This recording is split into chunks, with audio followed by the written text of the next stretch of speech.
First of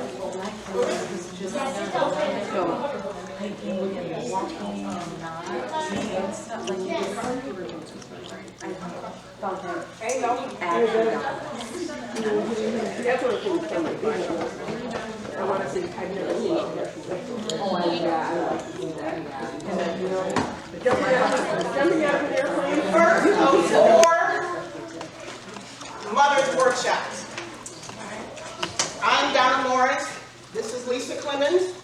And the young lady in the back is Nona Champion. Lisa is the founder of Mother's Love. Mother's Love is an outreach group that we do boots on the ground outreach on the streets, which is providing water and housing resources and food resources and shelter resources for those in need. We have our daughters group, which we are really proud. The girls group, we just finished 8 weeks of programming with some young women, some from Hospitality House, some from just within the neighborhood. And we really got a chance to get to know the girls and some of the topics that they are really interested in talking to you, our mothers, our adult women about. That is what tonight is about. We figured we'd start off the next 4 sessions with the moms in a question and answer panel so that you can get a chance to get to know your daughters on a different level, and your daughters can get to know how you feel about certain things on a different level. So I want to give everybody a hand for coming. But more importantly, I want to give our 5 young ladies a big round of applause, because it takes a lot of courage to get up here and be on a panel and answer the questions and put them around. We started an initiative or a partnership with the Jordan neighborhood this summer, thanks to Kathy Spann, and 3 of the women on the panel, 3 of the women on the panel are part of a step-up group that she has out in the community doing boots on the ground, and we've been blessed to be able to work with these young ladies. So I'm really happy to see them on our panel. Woo! So I want to introduce our young women for the evening. Masada Love Asia. She is 15 in 9th grade, and she attends Southwest High School. Miss Chanel Clapp. She is 14 years old and in 9th grade, and she will be attending Brooklyn Center High School this fall. Shania Murphy. She is 14, entering the 9th grade, and she will be attending Patrick Henry High School this year. Shanisha Nelson. She is also 14 in the 9th grade and will be attending Washburn High School. And then Deanna Welch. She is 14 in the 9th grade and will be attending Crystal Ray High School this fall. I want to start this off, Lisa. I'm not quite sure how this ball works, but I'm going to toss this ball, and you have to answer one of the questions. Wherever your thumb lands. Wherever your thumb lands, you got to answer the question. It has to go to a parent. Oh, wow. See? And it says, what about your parents, grandparents most influenced you? So You answer the question. Oh, I answered. You got to say who you are. I'm Tanya Nelson. I'm Shania Murphy's mom. Okay. And I must say, as far as parents and grandparents and influence, just be the best person I can be. You know, do all I can in life and be successful. Okay. You know, that's what I can say. Now you can talk. Now you can toss it to somebody else. Now, who was going on behind me? I heard it. Or you can just hand it. I'll tell you. Where your thumb landed. Your childhood nicknames and how you got them. Ah. I don't have anything. You never had a childhood nickname? No, yeah, both of my parents, so depending on who saw me, I was little Alonzo or little Lisa.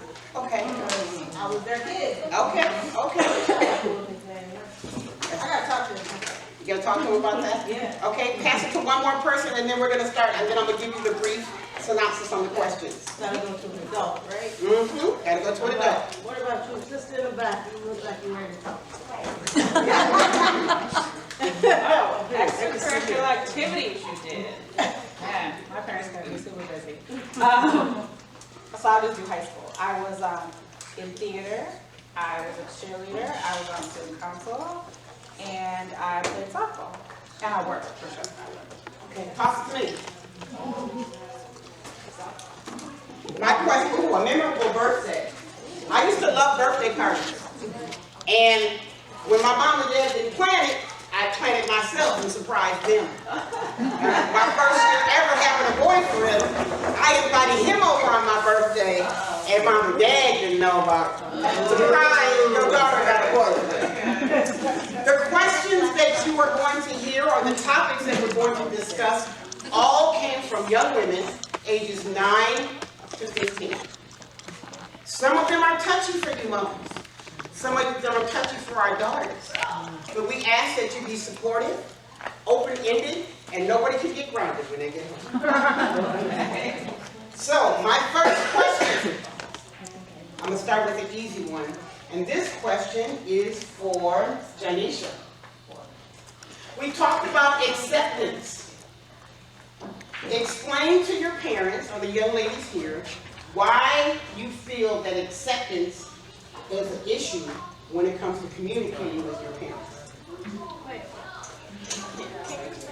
Why is their acceptance of you so important? Want me to give you a hint? The question was that you need to explain to the ladies is, why is it so difficult for you to accept me for who I am? Would you care to explain how you feel?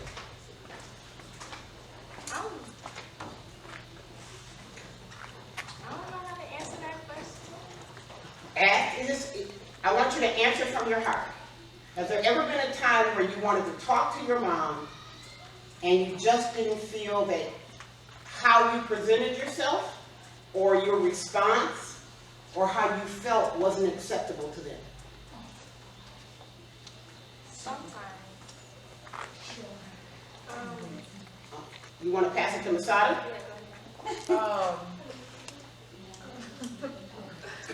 Don't be shy, take your hands down. So, what was the question?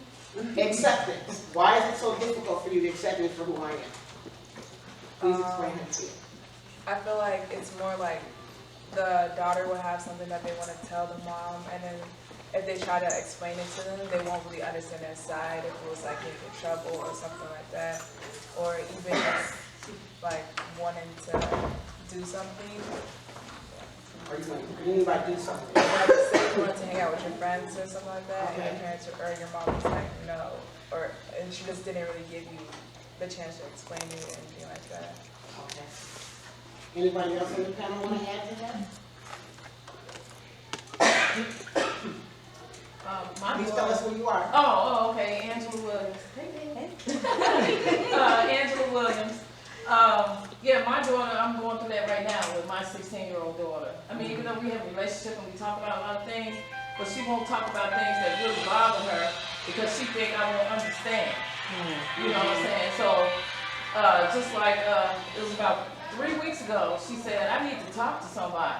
I was like, well, you can talk to me about anything. She said, no, I can't talk to you about this.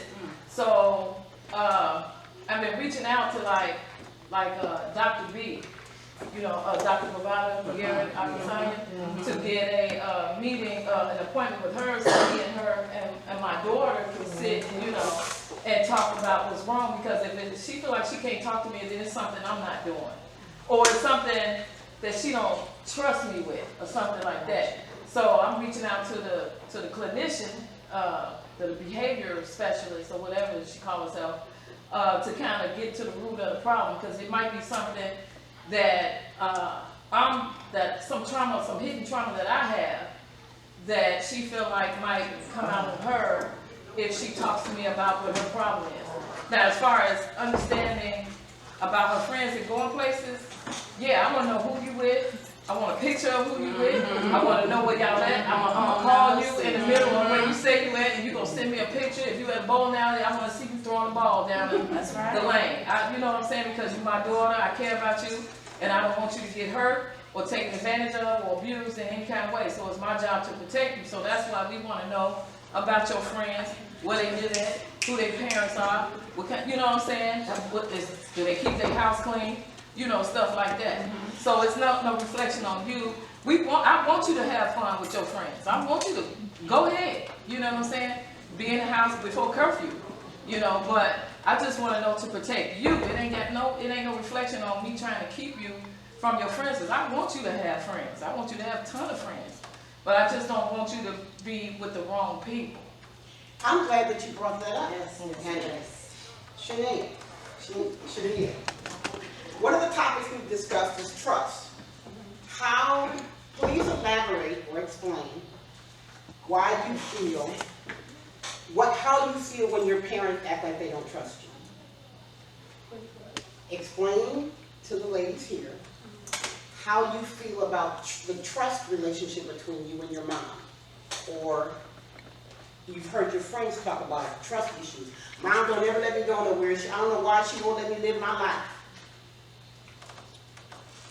Now don't act shy, because you are usually the one that answers my questions. Come on, baby girl. You said, how do I feel about it? Well, You gotta talk louder. me and my mom's trust isn't really that well, but I mean, And keep talking. You're answering the question perfectly. okay, so me and my mom's trust is not the best, but I mean, hey, it's more, it's real important for me, you know, life goes on, and I can always work towards it. So how would you work on building a better relationship of trust between you and your mom? What can you do? Stop lying to her and be honest. Can I get some? You gonna say that? Yeah. So now, wait a minute, moms. You said something really important, and I appreciate your honesty. You said, I have to stop lying to your mom. What makes you think that you have to lie to mom? Because when I lie to her, it's like I'm scared of the real answer. I'm scared of the real answer of her one reacting a different way to her not talking to me. It depends on what the situation is, or maybe she doesn't understand. Okay. Thank you for your honesty. Anybody else want to chime in on an answer on that question? On to the next one. Any mom, do you guys have any more answers? What she said was honest. She is basically what she said is she sometimes doesn't tell mom the truth because she's afraid of how mom is going to react. Miss Kathy. I think it takes a lot of maturity to say what you said, and I appreciate it. As a mom of young men and a grandmother of a young lady, I appreciate that. And that just shows your mom is doing good at parenting. Yeah. For you to be able to share that. It takes a lot of courage to say something like that, a lot of maturity too. So thank you for sharing that. I appreciate it.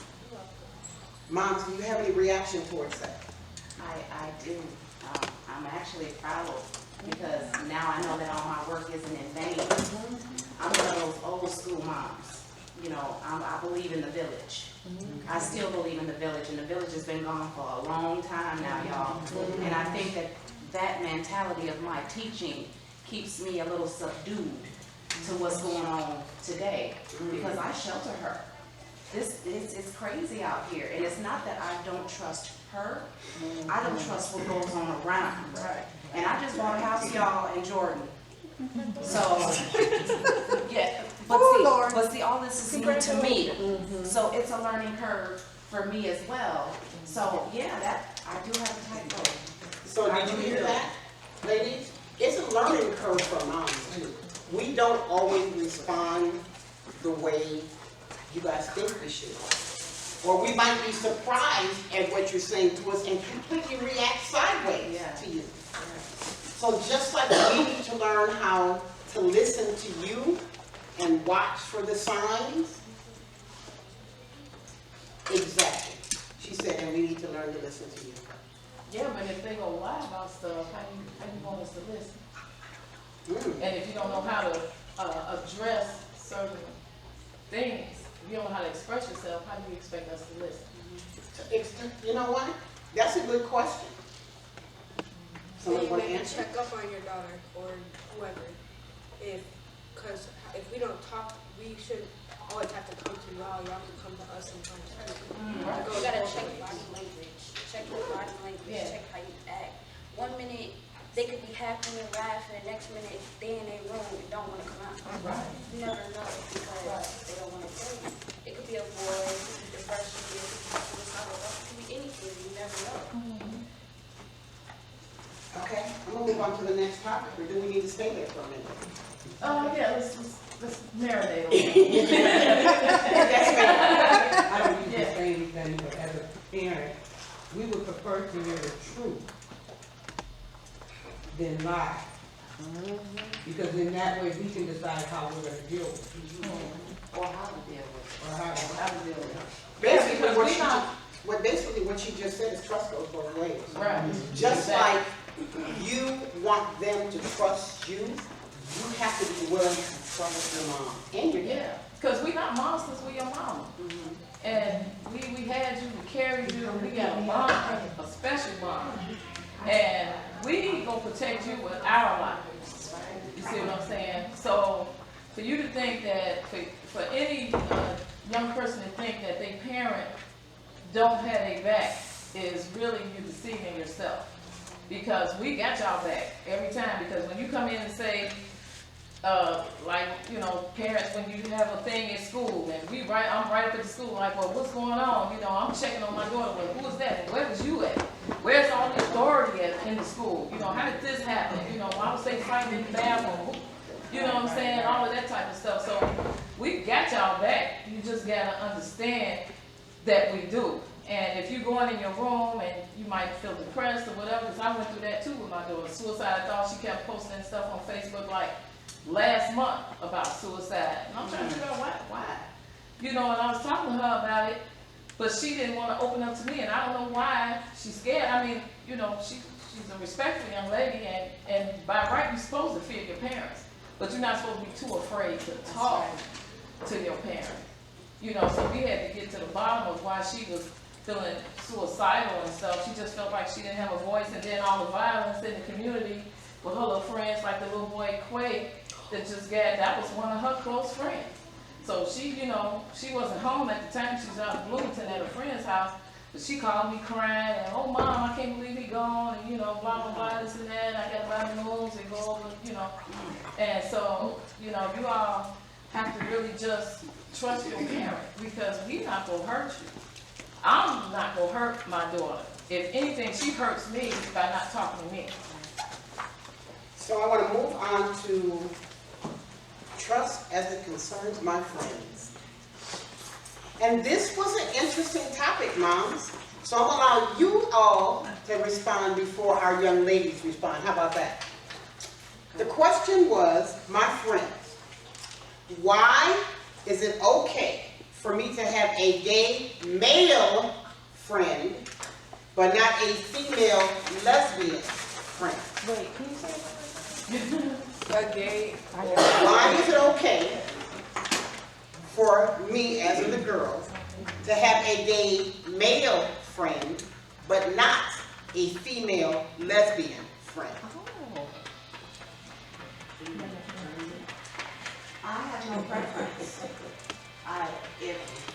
First of all, I can't pick their friends, and if he just happens to be gay or she just happens to be gay, that's just their liking. You know, I wouldn't stop her from being friends with either or, because I guess, you know, that's their choice and their liking. So who am I as a parent, you know, to judge that? So I would let her be friends with both. Anybody else have a Yeah. response? I don't have a problem with it either, but I have a problem with it when the lesbian is trying to influence my daughter. You gotta give her it's her business what she wanna do. I don't want nobody, and I had that, see, everything y'all talking about, it's like I had it. Yeah, like earlier this year, you know, and I had to send my daughter to Florida to get her out of Minneapolis because some girls want to jump on her because some stud was trying to talk to her. And my issue with the stud is that you're 18, and at the time my daughter was 15, so why is you trying, and I was going to send her to jail because my daughter 15, she was minor.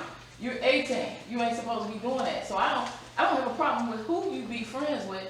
My problem is when you're trying to influence my daughter to engage in the same activity you engaging in by influence, not her choice but influence. Okay, I'm gonna That's the difference. I'm gonna do a timeout, Mom. Yeah.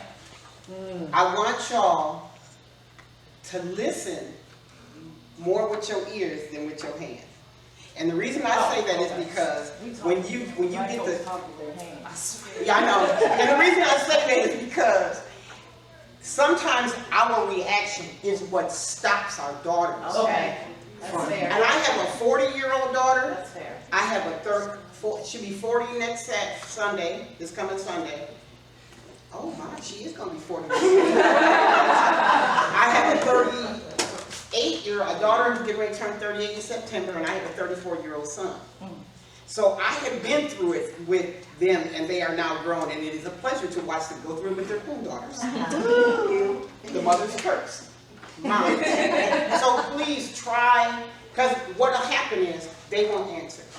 Okay? And we need them to be as honest and open in this conversation as we as moms can be. Yeah, Ladies, I need somebody to respond. yeah. Has it been your experience that either your personal experience or experience of somebody you know, that their mom was okay with having a gay male friend, but not okay for them to have a gay female friend? And I understand what you said about influence. Somebody want to respond?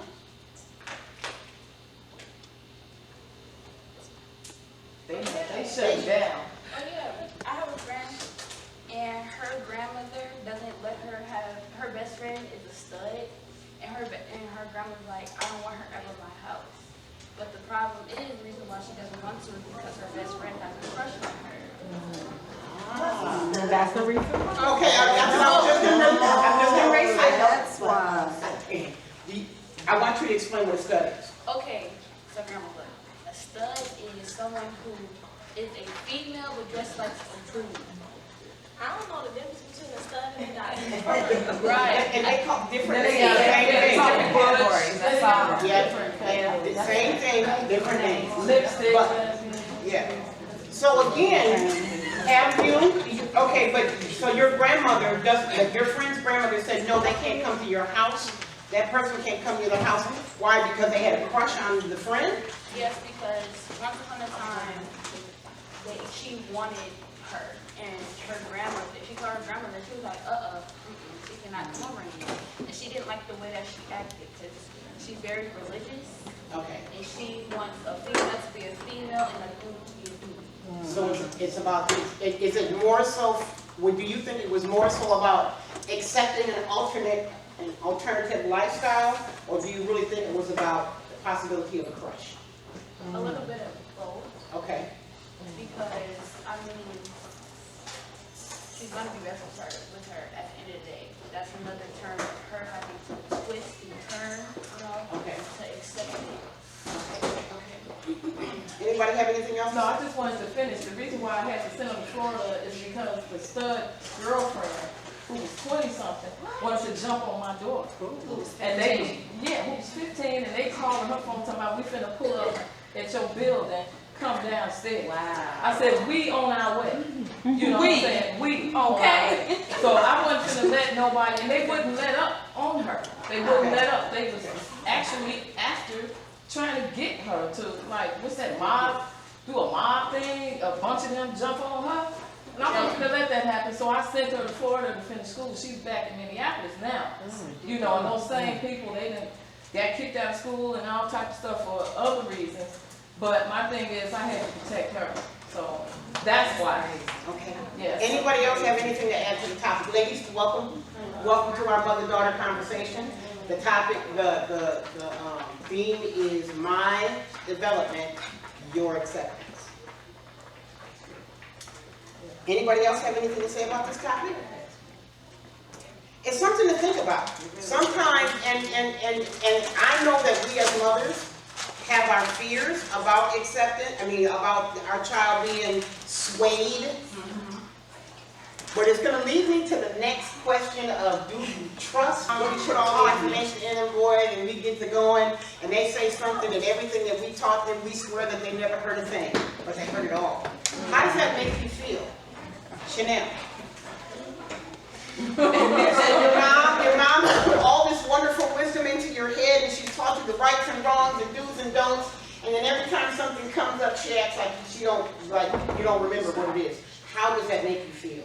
Wait, she doesn't remember? Like, mom doesn't remember, mom doesn't trust that you're gonna remember or live up to what it is that she's taught you. How does that make you feel? Your mom doesn't do that. Do you have a friend who's going through that? A little bit. Her mom, like, she talks to her mom a lot. Her mom, You gotta talk louder. I forgot the question, to be honest. The thing, oh goodness, I almost forgot the question. Trust, as in mom. Oh, trust what you taught. Yeah, trust what you taught. Oh yeah, her mom, like, she was trying to go to a park with me and some of my other friends, but her mom said that she couldn't go because of some reason, and yeah, so she was talking to me. Okay. Anybody else want to talk about it? Dejane. Dejana. Dejana, I'm sorry. Dejana. How does that make you feel? Do you think sometimes your mom forgets that thinks that you're gonna forget what it is that she's taught you? Yeah, sometimes because the way I express to her. Okay. She thinks I will listen to her, but I actually do. Okay. So can you either tell me how that makes you feel, or give me an example of when that happened? It makes sense.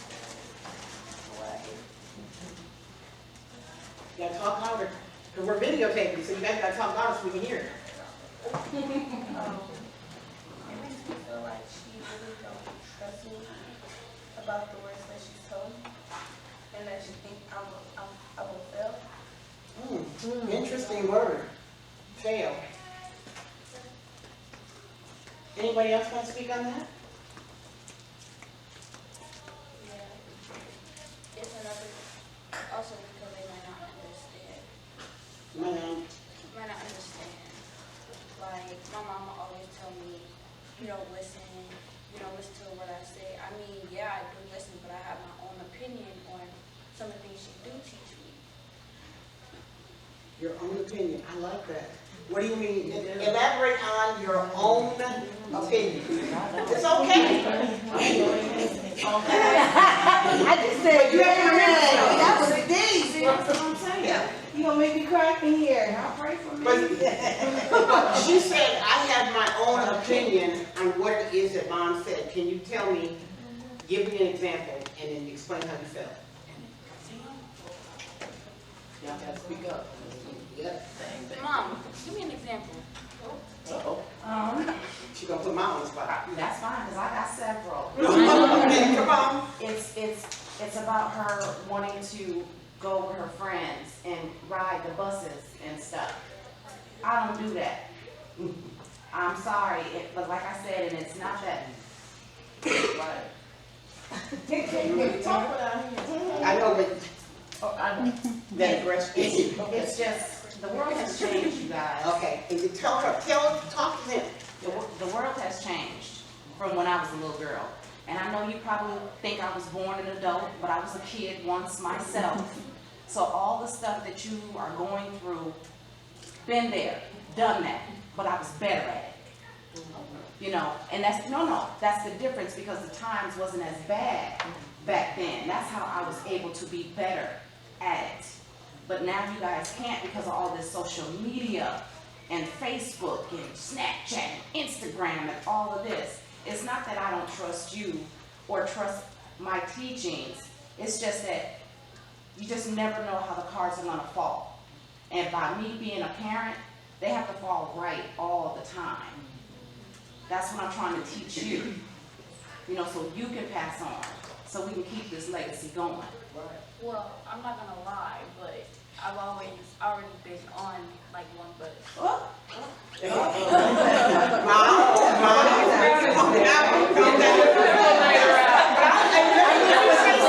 me say something. And I'm gonna interject right here, but I don't want to see somebody get in trouble. But I'm gonna say this right now. I know a couple. Their sons, their oldest son is like almost 7 feet tall, big kid.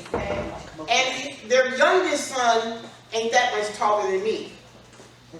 They had never, ever rode a school bus or a city bus in their entire life. Wow.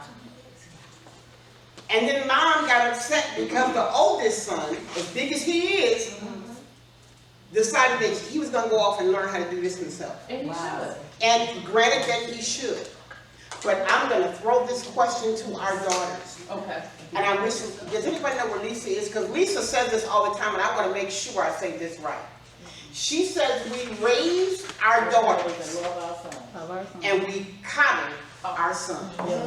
Do you ever feel, ladies, and I'm going to make you answer the question first. And everybody, anybody got to take, who's got brothers? Everybody's got brothers? Do you ever feel sometimes that your mom is more, or your parents are more relaxed with your brothers than they are with you? Yes. Okay, all the time. Now, you're going to answer last, Shanann. You're going to answer last. You see, I'm sitting on my hands. Yeah, that's okay. Mom, relax. We're gonna get back to the bus stop. The reason I brought this up is this. I should have did the rule that you can't get in trouble with. You did it. I'm going It's actually good for me. It's good for you. Okay, good. I never knew she was on the bus either. See, this is my mom. The only reason I had to get on the bus is because her mom couldn't pick us up. We was on a bus for like, what, 2 minutes? Okay. Call your mama, let her know. No. Okay. No, because my phone was dead. We have to call her mom. Okay, now, we're gonna, wait. Moms. I'm jumping in between. That's it. Moms, I'm gonna play referee for a minute. Okay. For the mom right now. You want your mom to trust you, am I correct? Yeah. Okay. You want your mom to have, to feel comfortable in, I know who I am, I know who raised me, I know how to act, I know how to behave, I know how to carry myself. I'm not going to get caught up. There's only one catch. There's two catches in this conversation. Number one, you got to be honest with mom. That's why I said it. And mom, you got to be willing to let her grow up. And the reason I'm saying this is because the relationships that we have with our daughters are quite different than the ones that we have with our sons. That's true. We will let our sons get on the bus, they can go hang out with their friends a little bit, they can go down to the gym, do their basketball, whatever. Our daughters, where are you going? Who are you going with? What time are you going to be back? Curfew's normally at 10, well, I want you home at 9 tonight. Well, why can't I stay out till 10 with my friends, all my friends? But I ain't their mama, I'm your mama. That's right. Don't that sound familiar, That's what we girls? say. So, how do we bridge the gap, girls? One of the issues of bridging the gap that we talked about is trust. How do we bridge the gap? Masada? I have a question. Okay. And you let Masada answer first. What was I supposed to say? How do we bridge the gap between mom trusting us to know that we're not going to get into anything and that we're going to be okay, and us trusting them enough to know that they're going to worry, but I'm not going to give you anything else to worry about. How about that? Does that sound right? Okay, ladies. So you're not going to give them more than, how do we bridge that gap? It's a big bridge. Mom's coming up this hill. I'm not going to let you out my sight. You ain't going to get on the bus. I want to know what time you're coming home. I want to know who your friends are. And you're on this side of the bridge. But mom, I'm 14, I'm 15 now. Can I at least get out an extra hour? Why do you mean I can't catch the bus? Everybody catches the bus, mom. Ain't nothing gonna happen, mom. And that gap that stands between there, the two, the bridge comes up and then it comes down together. Y'all stuck up here. How do we bridge the gap? Give us some suggestions. I don't really have that problem necessarily. Like my mom, so say I had say I wanted to go somewhere. Like she's fine with me taking the bus because I take the bus to school every day, and all of my siblings and stuff like that, they always took the bus when they got to high school because where we go to school is pretty far. So that's not really a big deal. But the whole thing with if I wanted to stay out later, it's well, sometimes if I were to stay out 9:30 or something like that, that's when she'll text me and be like, oh, so where are you at? If I forget to tell her that I'm staying at my friend's house or something like that. But yeah, that's So you have the type of relationship with your mom that if you forget, it's okay. She'll get mad at me, but she won't really be like really mad at me. She'll just be like kind of annoyed. Okay. Chanel, same situation. What's your question first, dear? So when you said that times were different and that you were better at it, but think about your mom, times were different for her. She maybe been better at it, but you lived your experience, so you think that you were good at it. How are we supposed to live our experience if you're not letting us do anything? Boom. That's a really good question. And you know what, honestly, I don't even have an answer for that. Because I'm just kind of going with what I know. And what I know is, and let me just say one thing. My son, between the two, there's a 7-year age difference. Okay, got it. Okay, my son's 21. Okay, got it. Let's be clear. But anyway, getting back to you, sweetie, I can't answer that honestly. The only thing I can do is, see, I parent from fear. That's right. I parent from fear. That's right. You understand me? I parent from fear. And I hope and I pray that you guys do the right thing. Because I know, listen, y'all can get pregnant. Please, we're gonna get to that topic. But I'm telling you my fear. Okay, listen, ladies, This is my fear, because whatever happens, she lives in my house. Hello. And what goes on in my house, I have to take care of it. So I can't even honestly answer that, just to know that I am parenting from fear. Kathy. Okay, I didn't parent from fear. I also didn't spank my children because I wasn't spanked as a child. So therefore, I never spanked. But when you say live your experience, my mom let me live my experience and live my life. I didn't date when I was young, like young people date 14 and 15 and 16. I didn't date until I became an adult. I was over 18 when I started dating. So therefore, you say live your experience. My mom and dad worked really hard for me to go to Catholic school, go to Catholic high school, grammar school, everything. I grew up in the projects of Chicago. I didn't realize that we were low income or living in poverty till I was probably 16 or 17 years old. I never knew because we always had. My mom and dad let me live my life. But my living my life was based on them parenting me the way that they knew how to parent. Like she says, she parent and did the best that she does. She does what she does. My mom and dad did the same thing. But I didn't spank them because I wasn't spanked. My parents spanked my other siblings. I was the last child. And so, right. I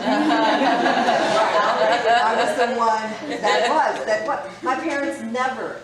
So they do, and as parents, we do the best that we can. But she is right. Now, I have a granddaughter. I don't parent her also out of fear, but that is a thing that I talk to her about, which with my boys, I started when they were 2 years old. Good touch, bad touch. We started talking about sexuality at 2 years old. With my granddaughter, I did the same thing. My dialogue with my granddaughter is totally different than my dialogue with my sons, because my granddaughter, she's 15, and yes, she can get pregnant. And if she does get pregnant, it doesn't come to my household, but it's going to be part of my family. That's right. That's right. Yeah. But when they bring it back to the girls, we're girls, so of course, grown men are going to try to hit on us, because I don't look my age. No, you don't. So, say for example, I'm walking and the grown man is like, hey, da-da-da-da-da-da. I'm walking. If I'm on the bus getting to where I need to be, the exact stop, I get off and I'm straight in the house. But Chanel, you still have men on the bus that do the same thing. Let me just say, Y'all gotta realize, back when your grandma was growing up, back in the 20s, 30s, 40s, 50s, they didn't have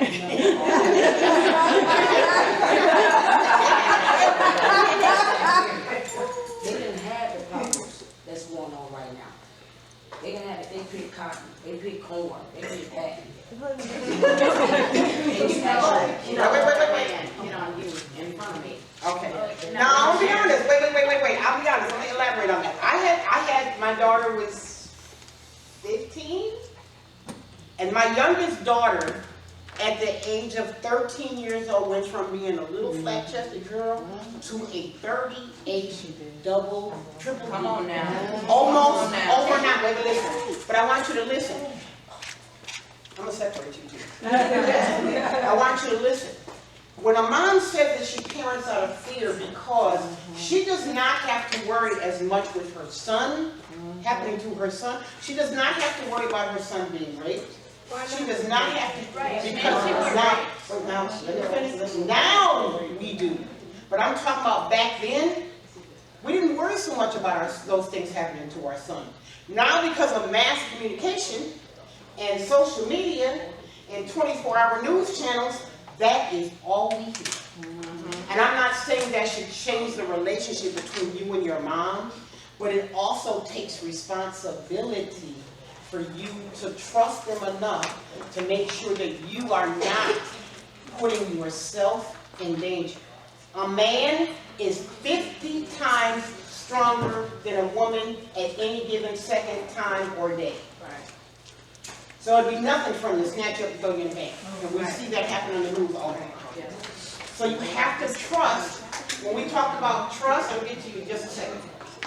When we talk about trust, it goes back to following those rules of being safe, and even then, Shania, You preaching. say, And that's why okay.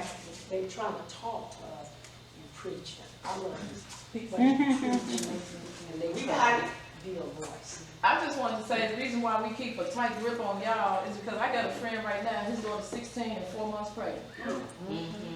So that's why we try to keep a tight grip on y'all. I don't know what happened in that situation, but all I know is that she's 16 and she's 4 months pregnant. But another part of that Wait. Lisa, wait, ma'am. No, always after the game. Okay. when we was coming up, we was fully dressed.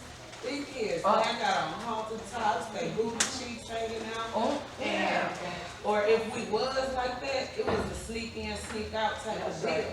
But now these parents are letting these girls walk out the door, have dress. So that's the thing. When I was coming up, because I feel I'm right on the teenage, adult, you know, my daughter is 5 and my son is 12. So I feel where y'all coming from. And the way for us to bridge the gap is for us as parents to be open to the dialogue and for them to be able to be honest with us so that we can bridge that gap. Because I couldn't go nowhere. I was a porch type of chat. You know, and when I first got my first album, I was in trouble because I overdid it. Yeah, I overdid it. So we have to be willing to open up our minds for these young ladies to be honest with us. But at the same time, y'all have to be truthful with y'all parents. Because at the end of the day, y'all might got friends, but y'all best friends is y'all parents. Okay, so I'm with the girls, so I'm gonna say this. And I say this to mothers, so please hear me. We coddle our sons, and we raise our I daughters. just said. You were quoted. No, she steal my stuff. I know. And let me add this. We raise our daughters to be pretty all the time, to dress a certain way, to cook, to clean, to wash clothes. We prepare our daughters for men and boys. But we don't prepare our sons for women and wives. So when I sit in a room with parents who have sons and daughters, or just sons, no, I'll say sons and daughters, and I always ask the question, do you have any daughters? Because they in there punching, fighting about their sons, even in the school, about them being on IEPs. Y'all know the black girls on IEPs too, right? Y'all know our daughters are being sex trafficked right out of the schools. So I just want to raise awareness to parents to understand that we live in a double standard, even in the way that we raise our boys. We so scared about our boys, but we teach our girls. Hey, you look pretty, girl, people fair. But we get them ready for boys and men, and then when they start doing that on their own, we won't get mad at them. So I just want y'all to think about that. And yes, ma'am, and then I'm going to go to the next question. I'm going to assume and if I'm wrong, then all of you have a cell phone of some sort. Okay, all the girls. So how many of you, just a question, how many of you would be comfortable calling your mom or dad or whoever, no matter what time of the day or night, and saying, come get me? And how many of you, some of you will come and get you? Because that tells me a lot. That means that you can call them versus getting on the bus if that's the rule at home or whatever. Because that's the way I was raised. And I grew up on the north side here. The rule at our house was, if you were in a situation you didn't feel comfortable, if you were all with people who were drinking and going to drive, we didn't have cell phones. I had dimes in my penny box. But we could call home no matter what day or night. My dad would come and get us and my friends, whoever it was. And I had the same rule. My son, I raised him on the north side here. And I had the same rule. If something happens, no matter what time of day or night it is, you call home, we will come get you, we will come get your friends, whoever it is. Because that's the kind of relationship. For all the other stuff, as long as you know that no matter what, your family has your back and they will come and get you, I think that makes a big difference in your relationship. Yep. So I want to jump to something that's very important, has everything to do with what we're talking about right now. Yes, ma'am. I have a question. When y'all say that we can get pregnant, okay, a boy gets us pregnant. So if you guys have a son, your son is going to be a father. So your son can be a father. Yes, we can be mothers, but your son can also be a father. So why is that fear any different? Because the son don't live with me. If you under 18, we gotta help you take care of it. But if my son, Wait, Mom. If my son has a child, he gonna live with that girl's parents. My grandbaby, hey grandbaby, come visit on the weekend, maybe stay a week, but that baby's gonna holler. When you too tired and you gotta go to school in the morning, that means I got to be over with that baby changing them diapers. Which means I'm losing sleep before I gotta go to work. That's what we mean.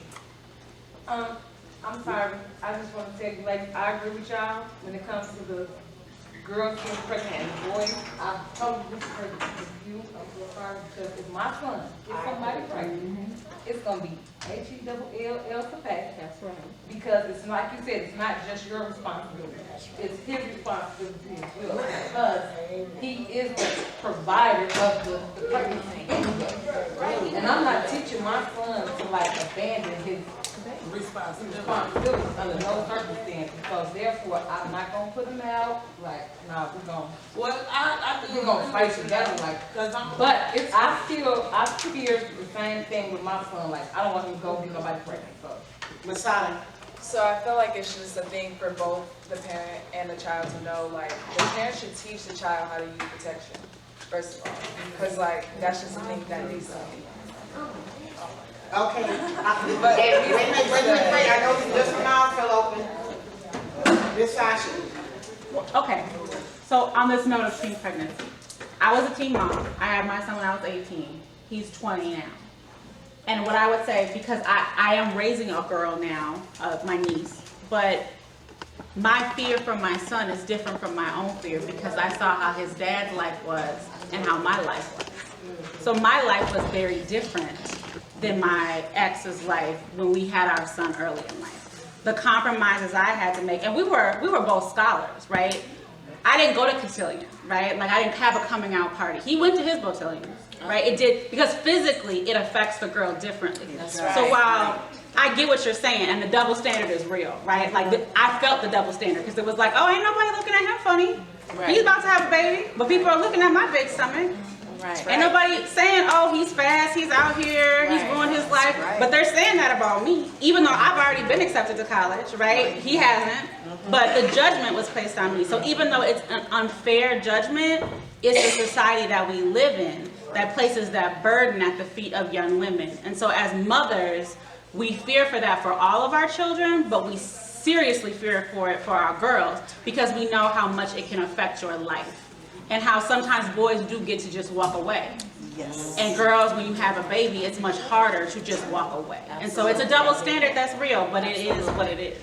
Last question, so I don't want to move to the next. So, like I was saying before, it's like they need to learn how to use protection and also responsibility. Like, the female is responsible for getting pregnant, and so is the guy, and it's the parents' responsibility to teach them, like, what happens when you get pregnant at a young age. Because it wasn't necessarily my parents that taught me that. It was, like, more of, like, at school and stuff, because we had health class and all that, and they would tell us, like, there was, I mean, nowadays, I see it happening more because more people are getting pregnant at a younger age. But when I was in middle school, starting at 6th grade, they showed us in health class, like, what happens when you get pregnant, like stories that teenagers before when they got pregnant and how everything happened. And that just seems like something that I wouldn't want to do. So if I ever was in that situation, I would never, like, I just know, because I just feel like I just know, like, too much of, like information about it to allow that to happen to myself. Now we get into the subject of let's talk about sex. Let's talk about sex. Baby. Third generation of that. How do you feel about the topic and having the conversation about sex with your mom, dad, grandmother, you're the parent that's raised, or the adult that's raising you? Okay. Dejana, I'd like to start with answering that topic with you. How do you feel about having this conversation about sex with your parent, grandparent, whoever it is that's raising you?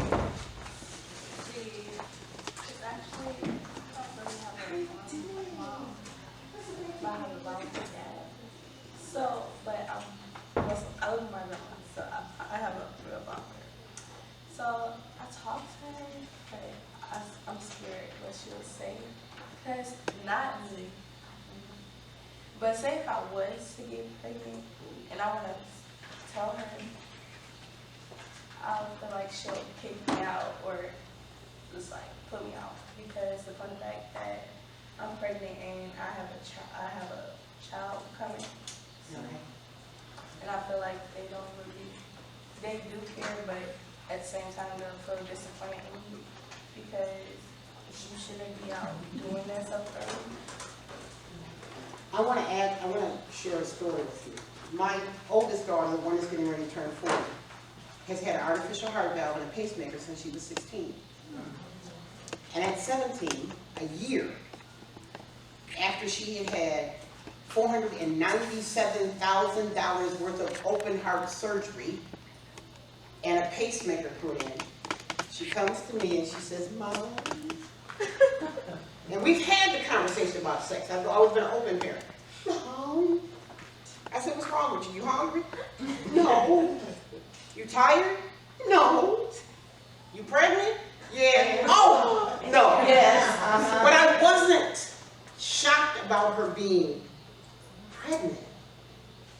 I was scared because of $497,000 worth of open heart surgery for an extremely rare heart defect that had a bunch of complications that we were not expecting. Now, I wanted to kill him, but I made him stay right there. You're going to be the one to get up with her when she has morning sickness. You're going to be the one that goes to the doctor with us when we go, because we had to go to a special clinic because of her heart valve.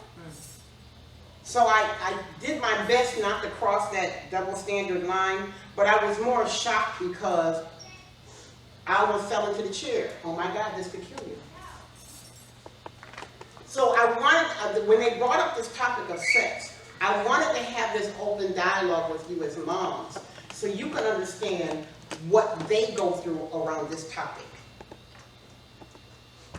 So now, my question was, do you have someone in your life that you can have this honest conversation about sex?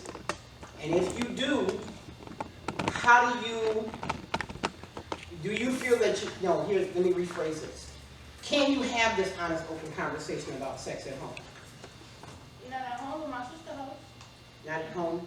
You don't feel that you can have it at home, but you feel you can have it with your sister.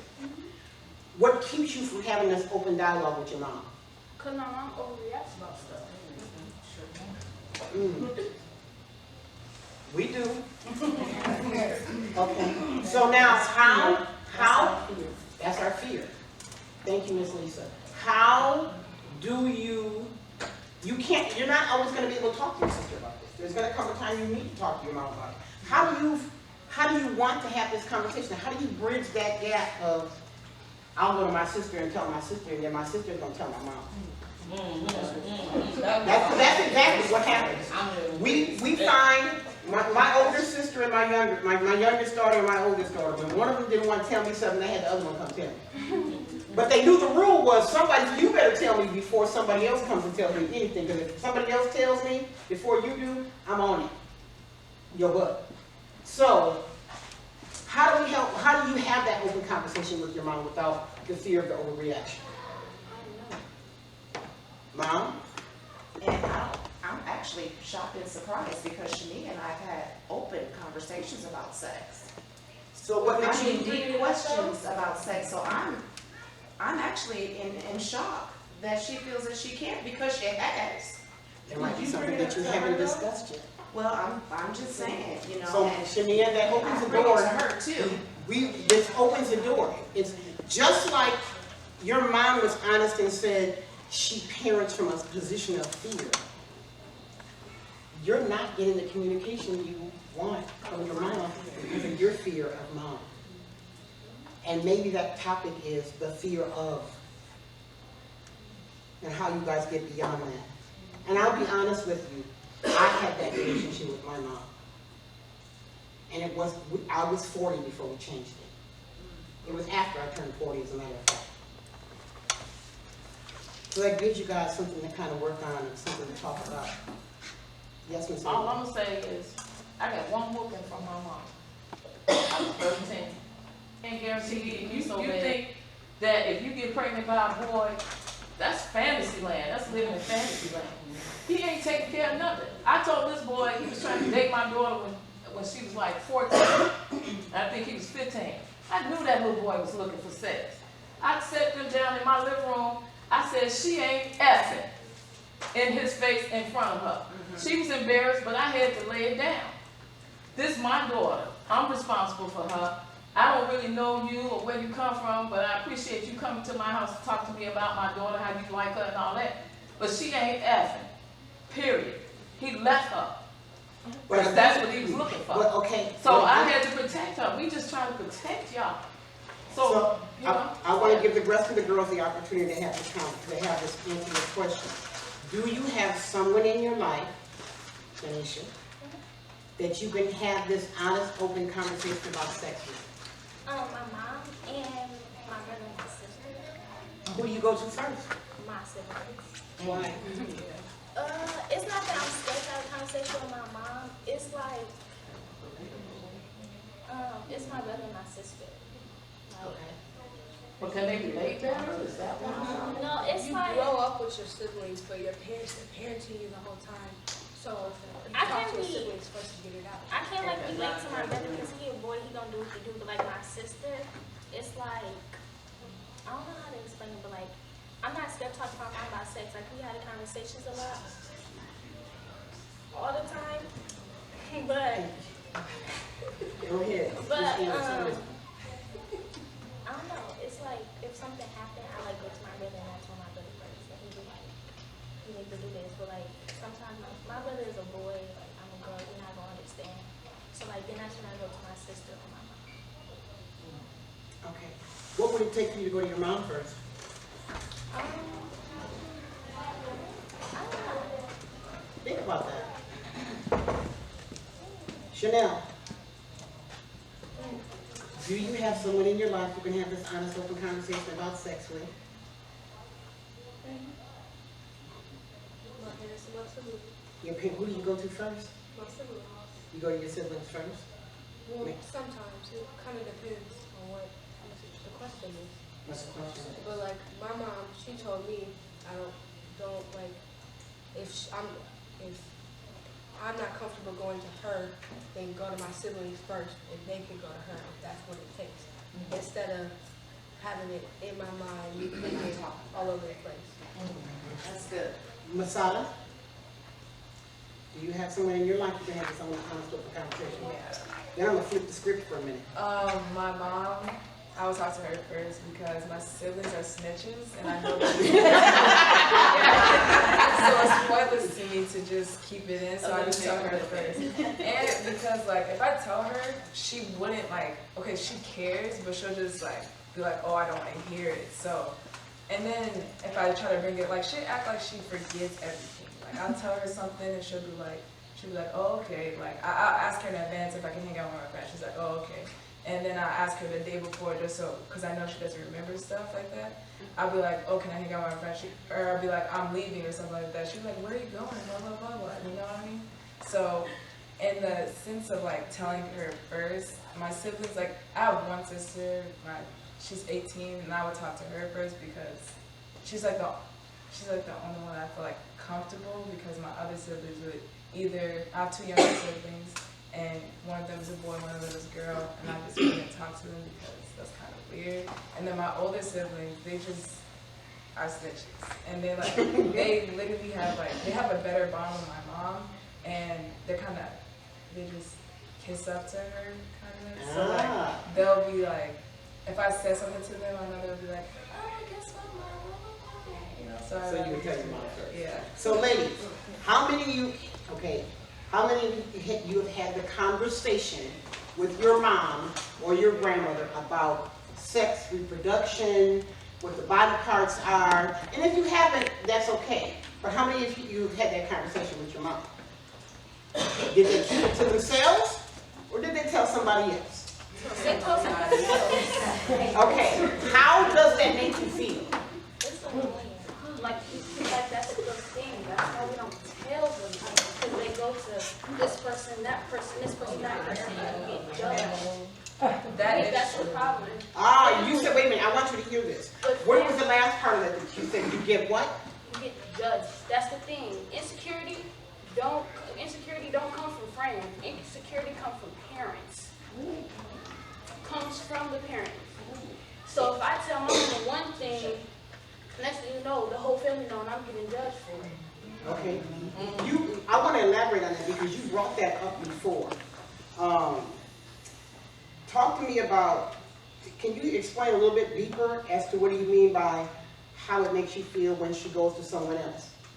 It makes me feel like I can't trust her. Because if I tell her business, whatever stays in this house, whatever happens in this house stays in this house, and it's my fault. But when she do it, oh, I'm the parent, so I can do what I want.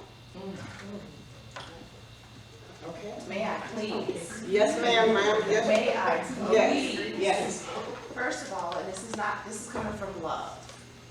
Honey, when you tell me things and I go to my mom, that's because I'm still learning. And I need my mom to help me out to make sure I'm doing the right thing by you. It's not to put you down or anything. I need help. And this is my mom. That's my go-to person. I don't have all the answers. Just because I'm a parent doesn't mean I know everything. I don't. And when you come at me with certain things, it scares me. And I go to my mom out of fear, like, Mom, oh my God, this is falling on my lap. Can you help me? And my mom shares her wisdom with me. That way we can try to do this thing together. It's not that we're trying to gang up on you. I need help. That's not to judge you. I don't have all the answers. And that's just coming from love, honey. Not being mean or telling your business or this and that. I don't have all the answers. And it's my job to find those answers for you. So this is why I go to my mom. I don't think she made it in that aspect. I think she more so, girl, guess what such and such did? You calling your cousins, like, But sometimes, not just and she going to your mom, you know, and you going to your mom, because I get what you're saying, because I'm so. And I'll be I honest, think this is the hugest breakthrough I ever seen in a room. And y'all need to hug that out. You really do. Because you know what? I think you guys guys are beginning to get together. You think your mom is supposed to know everything that she does. Come on, baby. There we go.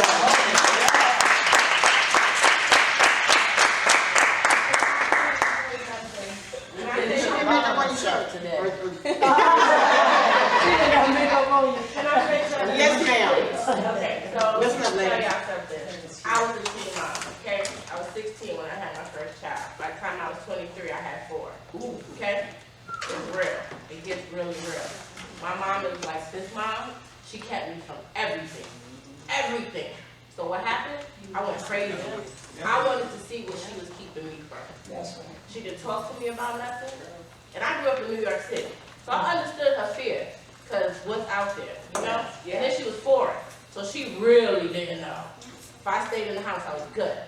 But no, I didn't grow up like that. She had me around people that she didn't even know.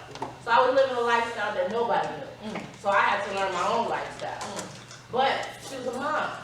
Her mom died when she was 11. So she was raised by her family. Her sister, her cousins, her aunties. So she basically was a maid, a babysitter, a nobody. So my mother raised her kids in fear. Like everybody do. And I'm only saying this because she was foreign. So in a totally different country, it's the same aspect. Right. It's parenting all around the board. I understand where y'all coming from because the parents too tight. You understand? So when my mom pulled them reins, I tried to cut them reins. And I cut them. And it wasn't fun. But I learned. You understand? But here's the thing. I wish, and I say it all the time, and I say it to her this day, I just wish you would have talked to me. I wish you would have put me up on game. I wish you would have taught me what I needed to know as a girl instead of keeping me from everything. Listen, these boys gonna do this. These boys gonna do that. It's life. Stop. What I tell her every day is stop treating it like it's taboo because I needed to talk to you about it. So now I have a daughter. My daughter's 19 and thank God I broke that chain. She's not pregnant. She didn't get pregnant. But let me tell you, I raised her completely different than my mother raised me. I talk to my daughter about every single thing. Everything. So whether she still don't feel comfortable to talk to me about certain things, but I tell you what, when she started having sex, she came to me. She said, Mommy, look, I want to tell you something. I know you're going to get mad, but I have to tell you because I need to protect myself. And she told me, and I went and put her on the pill. It was a whole other issue getting her to take the pill. But that chain was broken because I didn't make it taboo. I didn't make it an issue like, you can't talk about this. It's life. It's going to happen. We are born with these parts. You know, like, instead of teaching these kids, like, this is bad, this is bad, this is bad, let's try to embrace it. Not saying, oh, no, go out, get on it, do it, ride it, do it. You know, I'm not saying that. But let's give them the tools that they need so that when they do go out there, they know what they're doing. Instead of saying, no, they can't do that. Because they're going to go try and find out why they didn't do that. And I'm sure that's how y'all feel. Like, well, if you don't want me to do it, I'm doing it. Okay, I have response here and then response right here. Well, as a young person, I'm 23. I feel like there's a lot of, almost like, I don't want to say an obsession, but an obsession with the idea of pregnancy being the worst thing that can happen with sex. There's STDs that a lot of people just don't even talk about their kids, or even like the emotional side effects of having sex when you're not ready to have sex. So I feel like if there's more discussion about what it can do to them internally rather than what pregnancy will do to the family, they won't feel so pressured to avoid sex than they, you know what I mean? I just think it's more important to show them that I care more about your mental well-being and you than you getting pregnant and ruining our family. You know, so. And that's what I told my daughter. It wasn't about her getting pregnant. It was about her being educated. It was about her going in this field with the game that she needed. If she got pregnant, I was going to ride her. But she needed the tools. That's right. Yes, ma'am. So I had a really bad childhood. Like my birth mother was addicted to every damn thing. I ended up in a foster home at 7. My birth father adopted me, I guess you could say, when I was 11. By the time I was 13, him and his wife decided that they wanted to be ministers, so my tight shit was extremely tight. Like, if I did anything, it was at church. All they told us was don't have sex, don't have sex, don't have sex, don't have sex. said, what's this big thing about not having sex? At 18, I got into a big argument with his wife. I moved out. At 19, I was pregnant. 5 months, didn't even know. My baby came 2 months later. Her dad was everything. Like, he was, I think, fairy tale, I'm telling you. He was everything. By the time she was 4, I hated him. He hated me. She's 23. He has done nothing for her. Nothing, you know what I'm saying? So, my mom and I, we get into arguments all the time because I'm real with my kids. You know, I have 2 daughters. I have 3 children, 2 daughters and a son. A 23-year-old, and that's my 14-year-old, just turned 14. I'm real with them. You know, like, my conversation with them is real. Like, I don't beat around the bush. I get straight to the point. I cuss sometimes. I have a conversation with them that I wish they would have had me. I wouldn't have been 19, 5 months pregnant and not know about it. You know, my daughter didn't lose her virginity until she was 22. She's been in her own apartment since she was 18. I was never worried about her doing stuff she's not supposed to be doing and all this and that. You know, like, our conversation is real. And I try to make it with them so that they're comfortable having that uncomfortable conversation with me. Yes, I'm your mom. Yes, I'm going to say some stuff you're not going to like. I'm your mom. You don't need to tell me what to do. I tell you what to do. So what I say in this house stays in this house. What you say in this house may or may not. I need help. I can't, some things you lay on me, I'm not able to handle by myself, and some things lay on me blows me back. Right. You know what I'm saying? But I want you to be comfortable enough to come to me, because whatever situation is, I'm always going to be your mom. I'm never going to push you to the side. They push me to the side. I'm 5 months pregnant, don't know what the hell's going on. You know what I'm saying? Scared as hell. What I don't want is for my baby to be like that. So she called me up like, Mom, guess what? I like so and so and so and so. I know. How do you know? Because I've been watching your Facebook. You my kid. You know what I'm saying? I know. She's like, so I'm thinking about having sex. I know. She said, well, I talked to my auntie, and she's going to take me to get the shot. I said, you sure you want to do the shot? And she was blown away, like, what? She expected to be upset and all this and that. And I've always told her, you know, Mommy, if you ever decide to have sex, let me know beforehand. It's not, I'm worried because you're going to get pregnant. No, you could get STDs. You mess around somebody's man, and she show up at your house. Like, it is all other things that come along with having sex other than getting pregnant, and that's what I discussed with her. Come to find out, she with somebody's man, and we at somebody's house, she wants to fight. No, we're not doing that.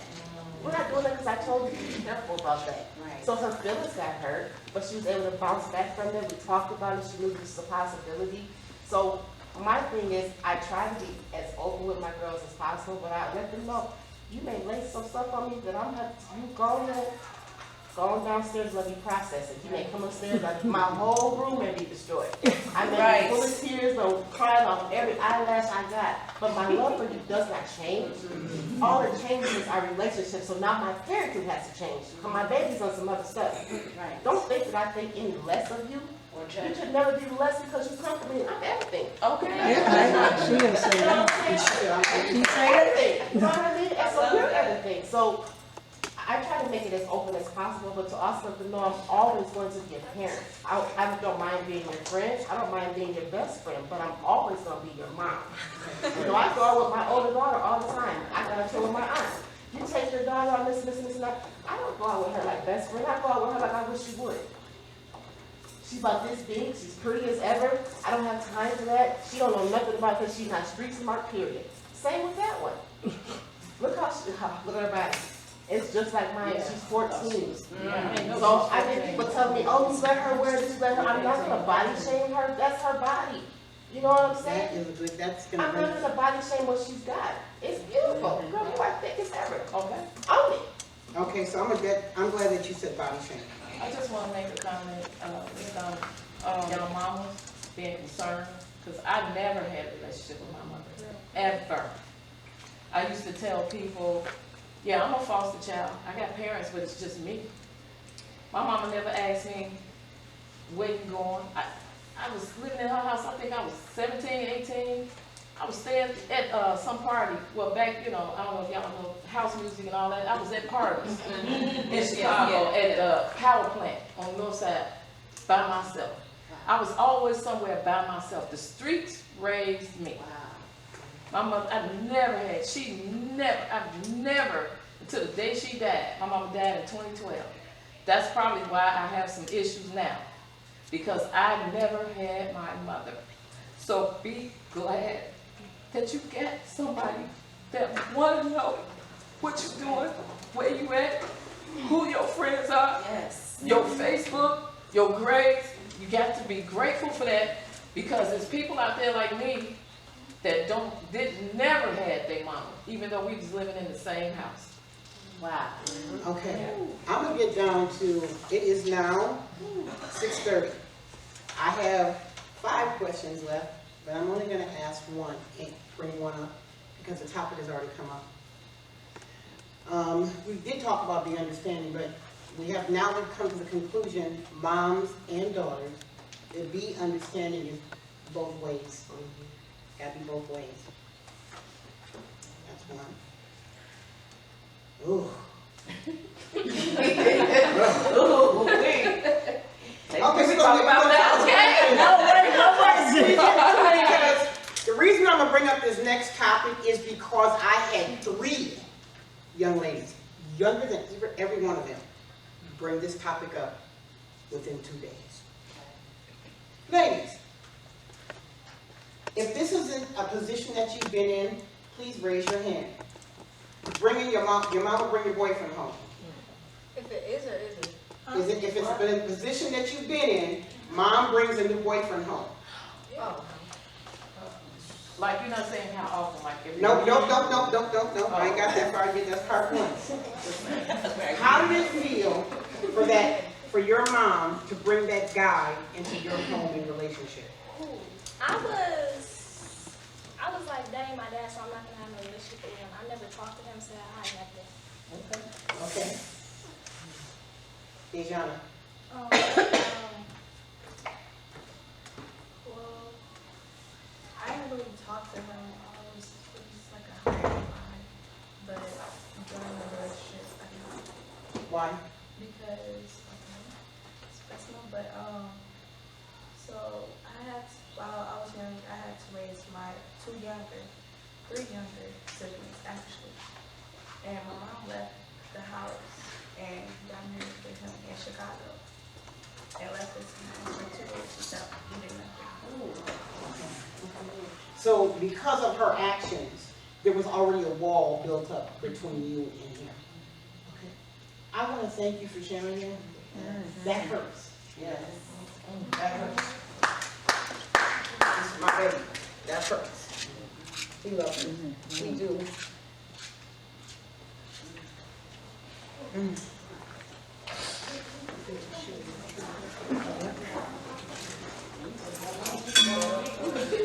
I'm gonna say this, maybe Shania, I'm gonna I wanna thank you, Dejana, because baby, that hurts. Yes. That hurts. That's real. A lot. Yes. Shania, you raise your hand. Hold your head up, baby. Hold your head up, baby. It's all right. You would have, as a matter of fact, you were the first one to shoot your hand. Why? Because I was a daddy's girl. To the top. So my mom and dad, when I was born, my dad was there. Until it was a breaking point. Everything, I had a bond with my dad. So when he up and left, or when he showed different sides of him, or he started yelling at me, it was like, whoa. So when he would leave and then come back in my life, like everything peaches and cream, I'm like, oh my God, Dad's here. But my mom's like, no, cut that off. So it's more, when my mom brings in a boyfriend, I'm like, okay, this is my stepdad, so I have to learn and I have to sit here and say, okay, you're my dad. That's my dad. I'm calling him stepdad, and I'm gonna treat him like a father. If he wants to come in and make me and mom happy, I have no problem with that. That's my dad too. Okay. I bring this up because a lot of times, and what I heard from the other young ladies who are not here tonight, is that my mom loves him more than he loves. She loves me. Or she always puts him first. Or when mom cooks dinner, but she never asks us when we want to eat. She always asks him when he wants to eat, and she fixes his plate first. And then whatever's left we get. And that's how she felt. And she is the young lady I'm young lady I'm talking about who opened up, she's 10. What are we teaching her? I was funny about who I brought in my house. Yes. And if I wasn't funny, my cousin Tasha, my cousin LV, my cousin Trieste, and my cousin Bernita, I raised them too, were funny for me. You can't be bringing him up in here. Who was he? They still think, and I've only been married once in my life, that they can give anybody I'm involved with the drill. I ain't been involved with the one person since my divorce, and they still want to give me the drill. Did y'all see a thing about it?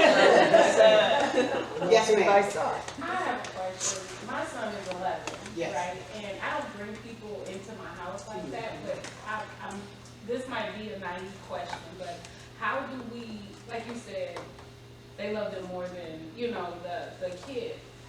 My child ain't paying no bills. He don't have no say-so in the house, so how do we have that balance? You know what I mean? Good question. Okay. Ladies, did you hear her? She said, you know, her son's 11.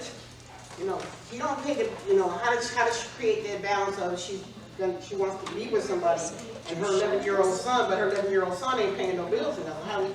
Am I saying that right, Mom?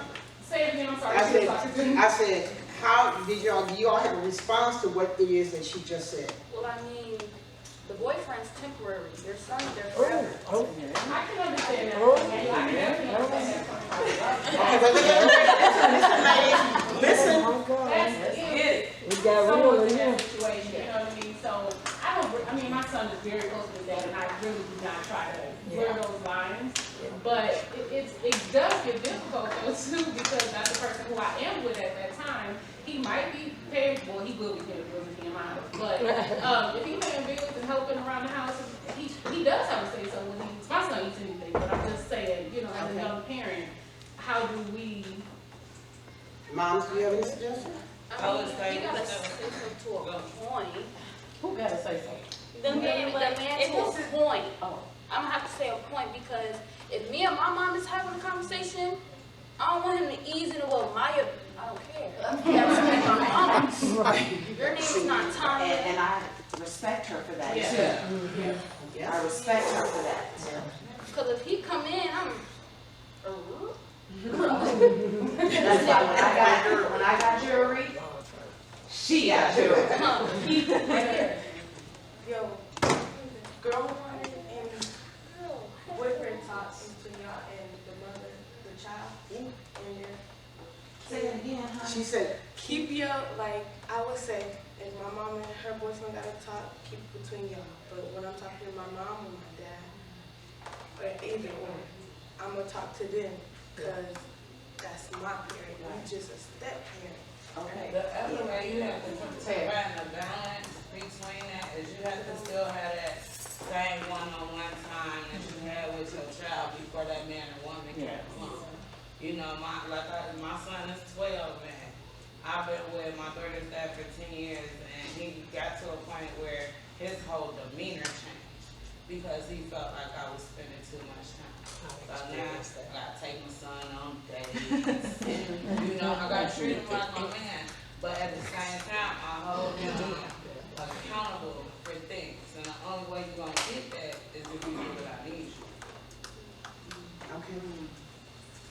I kind of had that situation. Like I said, my first daughter is not my husband's daughter, but he treats her as such and always has. My birth mother had boyfriends in and out. Then I moved in with my dad and realized what a two-parent household is supposed to be. So I raised my kids kind of how I wanted to be raised with how I was raised. And so Gracie was not able to be around my daughter until I felt comfortable. You know, like, she needed to meet him. You know, I'm interested in being with him, being his girlfriend or whatever, so they're gonna have to meet or whatever. But him spending the night and all that, like, that didn't happen. If you couldn't take me to a hotel or you couldn't come when she wasn't there, that just wasn't it, you know? They have the best relationship ever. Like, her dad is horrible, but she's never missed out on a daddy-daughter moment, not having a daddy. You know what I mean? Like, he stepped in and wasn't stepdad, he wasn't stepdaddy, he was daddy. Like, when she thinks daddy, that's who she thinks of. Now, she doesn't call him dad, she's never had it. It was not something she had to, that was up to her. You know, he asked her that. If you want to be Candy, Candy's not on JT. She's always been JT. But teaching her how to ride a bike, her first daddy-daughter dance, her first top hop at her school, like, she was the belle of the ball. Like, all the little girls wanted to dance with her daddy. So you have to be careful in doing stuff like that, because I understand where the girls are coming from, you know. They have, they don't want their place to be taken by this person. At the same time, I want my mom to be happy. So now I'm kind of juggling where I fit into this. And so then when the mom comes in, you have to pay attention to that as well. You can't be offended by how she's feeling, because she's feeling out of place. So you guys need to have that conversation, which could be hard, or it could be easy, or in between. But it's a conversation that needs to be had. You need to sit down and have it for real, woman to woman, with your daughter, and let her know, hey, you know, I'm feeling him like this. You know what I'm saying? He may live with us. How do you feel about that? You know, she may have some stuff that you don't like. You at work, and he go to work 2-3 hours late because he better work.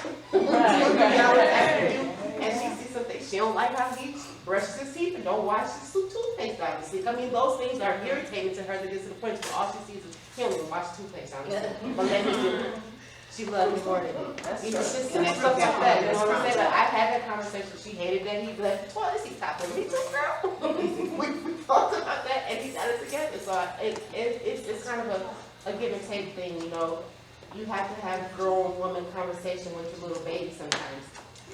I'm sorry. I'm thinking, you know, John is such a orator in the community, and I'm thinking having the conversation. It's just something funny going on. Well, he does act out in the community. I know. I tell you all the time. Yeah. John Thompson, you gotta see, is not JT at home. I run things at home. I know that's right. It's just funny. What our last remark for the evening, and then we're going to get ready to close. I just have more of a comment. You picked it up. You have to excuse us. We fuss at each other all the time like sisters. Yes, ma'am. All right, Auntie Mama, don't be interrupting me. I was just gonna say, it's the difference between your mama's boyfriend and your stepdad. And I think a lot of the times we muddy that line, and it's a big difference. Your mama's man is not automatically your stepfather. And that needs to be clear. Those boundaries need to be set. Ladies. So quick, I got one more statement. So I'll tell you a way to get around a lot of that. I always did mother-daughter days and mother-son days. And that's their time to talk to me about anything, and that's our private time together. But I'm a loyal mom to my kids. I don't care if you're my husband or baby daddy. When her daddy, that's my daughter, my youngest. Well, I adopted too. But when her dad, I woke up in the middle of the night to this sound, banging, banging, banging. And I got up, her dad was down there with my son in the headlock. And I'm telling me, I'm taking the daddy head off. You do not ever lay your hand on a child that I gave birth to. Not his daddy. So, it was her daddy, my son had a different dad. So don't nobody lay hands on Mac. I don't care if he was part of the birth. You don't get to hit Mac. Ladies, I want to thank you. Ladies, before we come, do you have something to say? You want to say, honey? No. Do any of the ladies, do any of our young ladies, I want to introduce you to Janisha? Jemiah. I got Janiyah and Jemiah, okay. But she should be here. So, I didn't know you I wanted her to be in it because she did something earlier, and that's why we was late, because I was picking her up for that. So, ladies, do you have anything that you want to have a final last word to say to your moms? And to the women in the room? Hi, Pumpkin. No? Moms. I want to thank you for this. Oh, okay. Yes, ma'am. I want all y'all to know that y'all kids love you. Like, it's not just because like we say these things that don't mean that we don't love you. We try to figure it out. I can't. Y'all should know y'all mothers love y'all. Yeah. It's not they trying to be mean. They're just trying to protect y'all. The only way for us to break the cycle and bridge the gap is for us to get over that fear, because they're gonna always have fear, we're gonna always have fear. We just gotta learn to communicate. The biggest thing with these kids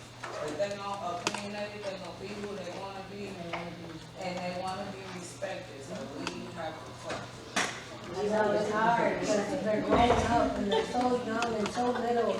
And we think we know what's best for you, and that's how we're parenting. Like, you don't know, I've been there, I've done that. Let me show you what I know so I can prevent you from heartbreak. I can prevent you from breaking down. I can prevent you from being where I was when I was your age, and that's all. But we have to learn as moms to slow down and let you be a part of you growing up. And it's hard, man. But I mean, it may sound weird, but you gotta let us bump our heads. I know, but I don't want you to. Because I can tell you what's gonna happen when you do. Can I say something? The other thing that I had learned. Mom, we got one last thing to say. Who was it? Bonnie Deeks and my baby. I keep having to time up with camera. I was just gonna say, I have a 29-year-old and a 19-year-old. And it's totally different raising a boy to raising a girl. Yes, it is. And society is totally different. And it took my kid's dad to say, I know you want the best for her. I know you want her to be right. I know you want to, but she's growing up in a whole different society. And that takes a lot for us in our generation I can't even to understand that. We're gonna cry together and call me. Chanel said she forgot, and I'm gonna turn it over to Lisa to close us out. I wanna thank you guys so much for coming, and I wanna thank you so much for your honest, open communication tonight. So I want to thank everybody for coming, because rarely do we ever hear from our daughters. Yeah. We always hear from our sons. We always have organizations that's working with our sons to uplift our young men. But rarely do we get a glimpse into what our girls are. So I wanted the room to be overpacked, but I'm so proud of the mothers and the women in the community who came into this space. So I want to ask Nona. We found out Nona. Oh, my goodness. Real well. So Nona, can Come on and pray us out, baby girl.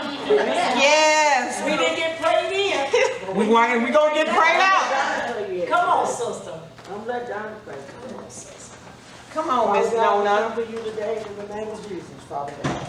Father God, we just ask that you look over our little babies, Father God. Father God, you said we had not because we asked not, Father God. So we ask you just to cover them in the blood, Father God. But we ask that you look over the mothers too, Father God, that we always know that we think that we know what's best for our kids, but you know what's best for our kids, Father God. That you just trying to keep them out of harm's way, Father God. But we ask you to cover them with the blood from the top of their head to the bottom of their feet, Father God. And then you said we've been doing come for one night, but joy come in the morning, Father God. So we just ask for joy, Father God. And Father God, you said we don't fight against flesh and blood, but against principality, Father God. But we just ask that whatever plots, schemes, tactics that Satan has for our babies, Father God, that we bind them right now in the name of Jesus, Father God. I ask these blessings in your name. Amen. Amen. Ladies, if you did not sign in, please make sure you sign in so that we